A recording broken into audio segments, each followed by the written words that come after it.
Hey guys, J77 here, giving a very much Comic Talk exclusive, and this is about one of the most famous superheroes of all time, and that is Superman. According to a lot of articles, or one I'm looking at right now, Warner Brothers have won a very big victory in a very long legal battle. Now, according to this article, they had a very big dispute with one of the heirs of the original creators, who had attempted to terminate the copyright of Superman, and failed as the court ruled in favor of WB.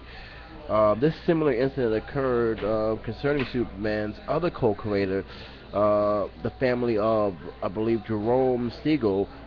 They had a termination notice validated by the federal judge in 2008, but the THR is reporting that this decision has now been struck down by the Ninth Circuit Court of Appeals, which has decided that the lower court was wrong to deny Warner Brothers subsidies.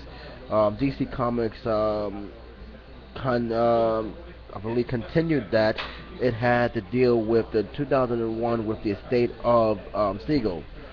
What does this mean? Well, of course, that Warner Brothers can now make a Superman without ever having to go to another man. They can do it how they want, especially now with the new Man of Steel. They can create the character in their own image. They can choose to use the origin story.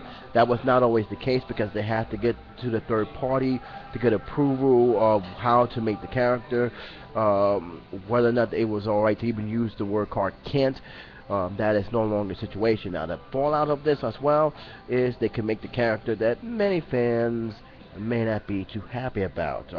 So this is a very important decision, and to me, this, depending on how you are, a lot of people's going to side with the original creators, who they feel they should have some kind of creative right towards the character.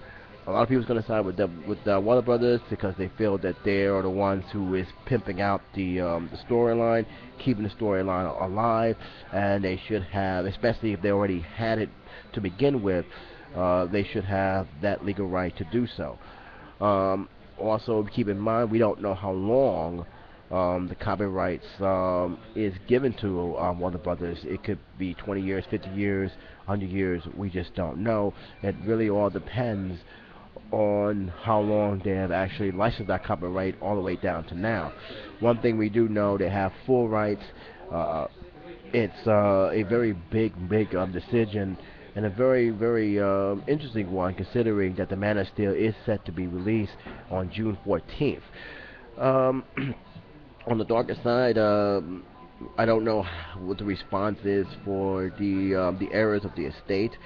I can only imagine not too very happy about it. But again, it seemed like there's been a very big battle between them for quite a long time, and I'm a little bit surprised about they couldn't come up with some kind of an agreement to keep this in court, but obviously that didn't happen, and now we have the decision that which pretty much said once and for all that Warner Brothers have the rights, and that the other lower courts of appeal was in the wrong to deny them that thing. And it's also very important because of the general ongoing battle with comic book creators versus the people who distribute the comic books, namely DC or any kind of movies that's been going on. Because I don't know if anybody noticed, for the past few months, always, even a few years, a lot of the creators of these comic books, these characters that we call know and love, has been dealing with a lot of animosity, especially towards Disney, and as well as the comic book industry itself, to the point where a lot of the new creators, the new people that's coming up making new content, it's not exactly going to DC and Marvel anymore. They're just doing their own thing, cutting the middleman completely out of it, and that's because they don't want to give up that creativity right. They don't feel they should be, especially after hearing some horrible stories of the characters not really getting any money after they even left the production. There was a big thing that Disney actually sued some actual creators from keeping them from making money from autographs. You know, those conventions they go, and they get the autographs from their work they have worked on, the stuff they have created.